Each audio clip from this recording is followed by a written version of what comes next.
បងប្អូនសាក់ទាយមើលមួយចាននៅមុខខ្ញុំនឹងអីគេបុកលហុងប្រហុកជាមួយកាពឹសឆៅបងប្អូនមួយចានហ្នឹងតិចថាកំពុងឃ្លានកដាយប់អីអូសមកឃើញវីដេអូខ្ញុំហើយជេរខ្ញុំអីអត់មានទេណានិយាយគ្នាហើយបុកលហុងប្រហុកមួយកាពឹសឆៅនេះបងប្អូនមិនសិនជាបានជាដាក់ថែមទៀតអូយកាន់តែអែមហ្មងយើងបុកមួយកាពឹសឆៅអញ្ចឹងបងប្អូនតើយើងប្រើអំពិលខ្ចីហ្នឹងបានឆ្ងាញ់បន្ថែមវាជាមួយខ្ទឹមសហើយដាក់ម្ទេសច្រើនបងប្អូនសម្រាប់ប្រហុកវិញខ្ញុំប្រើប្រហុកសាច់ហ្នឹងបងប្អូនខ្ញុំដាក់យ៉ាងដិតដែរហ្នឹងនិយាយទៅចូលចិត្តដិតតបមកថែមប៊ីចេងថែមស្ករក្រហមពេលដែលយើងបុកវាសពចូលគ្នាហើយយើងភ្លក់វាសិនណាបងប្អូនតាមរសជាតិដែលយើងចង់បានហើយចាំយើងដាក់កាពឹសយើងចូលកាពឹសហើយបងប្អូនមិនសិនជាបងប្អូនអត់សូវចូលចិត្តឆៅទេបងប្អូនអាចលីងវាមកត្រឡប់ពីត្រឡប់ហើយចាំយកមកបុកក៏បានដែរបើកូនខ្ញុំវិញគាត់ចង់ឆ្អិនណាអញ្ចឹងខ្ញុំយកទៅត្រឡប់វាឆ្អិនហើយបានខ្ញុំយកវាមកបុកឡាយបុកលហុងវិញដាក់តាមការចូលចិត្តចឹងបងប្អូនមានស្តែគួរទ្រាប់គួន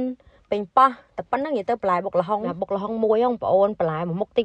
ឡើងមកកញ្ឆែងធំបាត់ហើយបងប្អូនបានជួបជុំគ្រួសារអីយើងបុកសប្បាយហើយឆ្ងាញ់ទៀតអូបុកលហុងរបស់យើងបានចោលបងប្អូនអរគុណបងប្អូនតែតាមដានទស្សនាបងប្អូនស្រឡាញ់ចូលចិត្តជួយ like ជួយ share follow page អ្នកមួយផងណាអរគុណបាយបាយជម្រាបលា